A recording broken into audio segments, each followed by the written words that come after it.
Reservation की बात करते हैं, जम्मू कश्मीर में आपने रिजर्वेशन रखी कुछ कम्युनिटीज के लिए। अगर आपको मुसलमानों की इतनी फिक्र है, आपने कितने लोगों को मैंडेट दिया? आपने अपनी पार्टी के मंशूर में, अपनी पार्टी के मैनिफेस्टो में जो है मुसलमानों के लिए क्या रखा है? तो हम चाहते थे कि इन चीजों पे जो है बहस हो और हम यही बातें जो है हाउस के थ्रू जो है बीजेपी तक पहुंचाना चाहते थे, लेकिन अनफॉर्चुनेटली हमें जो है मौका नहीं दिया गया।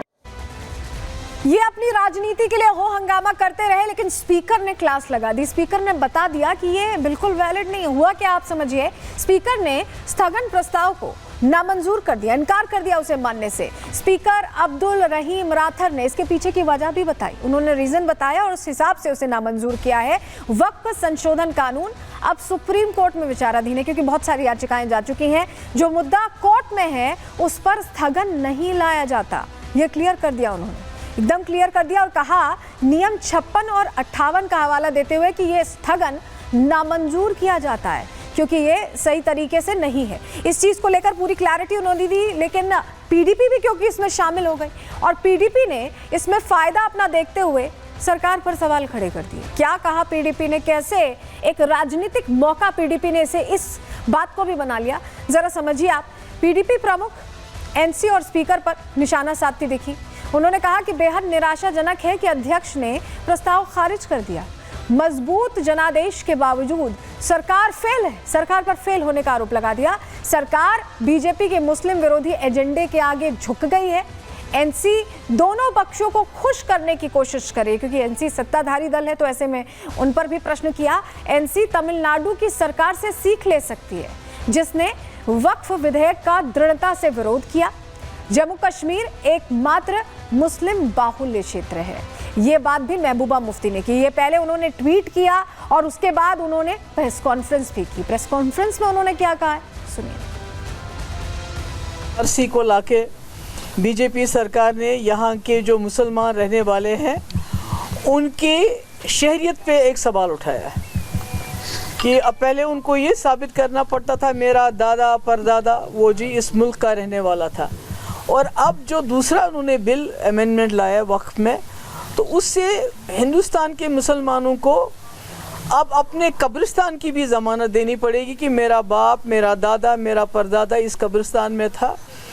तो जो हम देख रहे हैं कि कब्रिस्तान हो, पहले तो मकान मुसलमानों के बुलडोज किए गए, दुकानें उनकी बंद की गई, उनको लिंच किया गया। अब जब उससे भी दिल नहीं भरा तो अब उनकी जो वक्फ की जो अल्लाह ताला के उसमें वक्फ किया जाता है, जिसमें कुछ गरीबों के स्कूल चलते थे, मस्जिदें हैं, दूसरे किस्म की प्रॉपर्टीज़ हैं, जिससे इस मुल्क के मुसलमानों को एक सहारा था, उसको भी उनसे छीना गया। तो देखा आपने, महबूबा मुफ्ती अभी भी गलत नैरेटिव सेट करने की कोशिश करी, जबकि कानून लाया जा चुका है। इसको लेकर विक्रम रंधावा क्या कह रहे हैं, जो सदन के अंदर मौजूद थे, जिनके साथ धक्का मुक्की हो रही थी, सुनिए उन्हें भी। ले लिया था कि हम इसको अलाउ नहीं करेंगे। फिर स्पीकर साहब ने भी देखा कि रूल क्या कहता है, रूल 58 सब रूल 7 क्लियर कट कहता है कि जो मैटर सब्जुडाइज हो चुका है, और सबसे बड़ी बात यह है कि पार्लियामेंट पास कर चुका है, राष्ट्रपति की मोहर लग चुकी है। और ये जम्मू कश्मीर का मैं ऐसे स्वागत मानूंगा कि ऑनरेबल स्पीकर साहब अली मोहम्मद राथर साहब ने जो है वो ऑन द चेयर इसको माना कि ये कानून बन चुका है, और हमने उसको ड्रम बीटिंग करके अपलोड किया कि स्पीकर साहब ने माना कि ये कानून बन चुका है, इस पे अब चर्चा नहीं होगी। एनसी को जम्मू कश्मीर की जनता ने चुना, इसलिए चुना कि उनके विकास की बात होगी, उनके काम की बात होगी, लेकिन यहाँ पर भी सदन के अंदर भी बरगलाने वाला काम चल रहा है। उसी तरह की बयानबाजी, उसी तरह का आचरण दिख रहा है। जनता की फिक्र ना के बराबर दिख रही है। रिपोर्ट देखिए।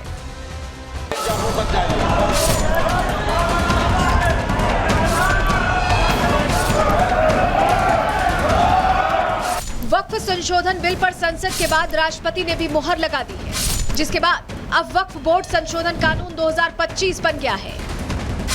इस कानून के खिलाफ विपक्ष लगातार विरोध दर्ज करा रहा है। मुस्लिम संगठन सुप्रीम कोर्ट में याचिका लगा रहे हैं। इन सब के बीच आज जम्मू कश्मीर विधानसभा में भी वक्फ बोर्ड संशोधन कानून के खिलाफ जमकर हंगामा देखने को मिला। जिस कानून के जरिए गरीब मुसलमानों को उनका हक मिल सकता है, उस पर नेशनल कॉन्फ्रेंस और कांग्रेस की नजर टेढ़ी हो गई है। आज विधानसभा की कार्रवाई शुरू होते ही सत्ता पक्ष के विधायकों ने इस कानून के खिलाफ स्थगन प्रस्ताव लाने की मांग रख दी। सदन में कानून की कॉपी लहराने लगे।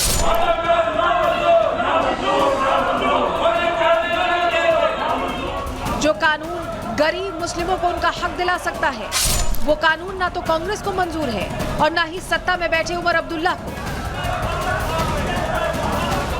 जिन लोगों के लिए ये कानून बनाया गया है वही लोग कहते हैं कि हमें कानून नहीं चाहिए, तो हमें नहीं लगता है कि ये कानून मुसलमानों के हित में बनाया गया। ये कानून इसलिए बनाया गया ताकि वोट बटोरे जाए, ताकि दो धर्मों को आपस में लड़ाया जाए।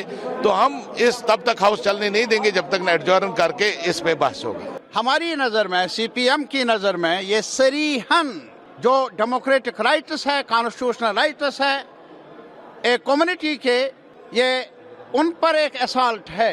मैं ये भी रिकॉर्ड में लाना चाहता हूं कि पार्लियामेंट में अब भी जान है, जहां 200 से ज्यादा 232 के लगभग मेंबरान ने इसकी मुखालफत की।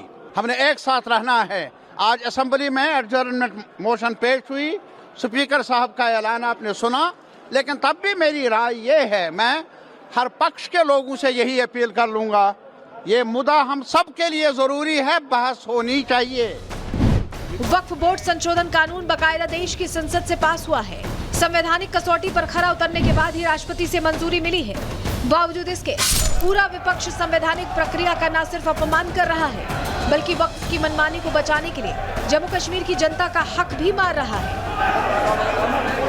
ये काले झंडे दिखाना, ये असेंबली में वॉकआउट करना, ये पेपर फाड़ना, ये क्यों कर रहे हैं? ये सब ये सिर्फ और सिर्फ जनता को गुमराह कर रहे हैं, क्योंकि इनके अपने घर चलने बंद हो गए। आप मुझे बताइए, वक्फ के नाम पे जम्मू कश्मीर में ये नेशनल कॉन्फ्रेंस और कांग्रेस के जितने एमएलएज, जितने मिनिस्टर, इवन इनके चीफ मिनिस्टर को भी देख लो, मुझे नहीं लगता इन्होंने वक्फ के नाम पे कोई भी लैंड डोनेट की होगी। तो फिर आज काले झंडे क्यों दिखा रहे हैं? ये बिल पास हो चुका है, इस पे असेंबली में डिस्कशन का ही मसला नहीं बनता।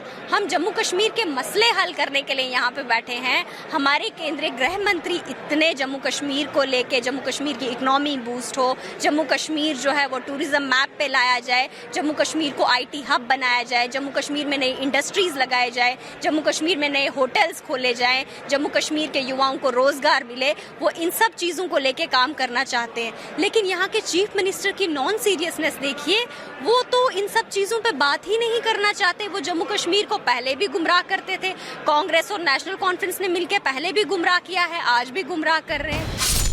गृहमंत्री अमित शाह घाटी में अमन कायम करने और विकास को नई रफ्तार देने के लिए मैराथन बैठकें कर रहे हैं, लेकिन जम्मू कश्मीर में जनता द्वारा चुनकर आए विधायक अपनी सियासत के लिए सदन की कार्रवाई में रोड़ा अटकाकर जनता का हक मार रहे हैं।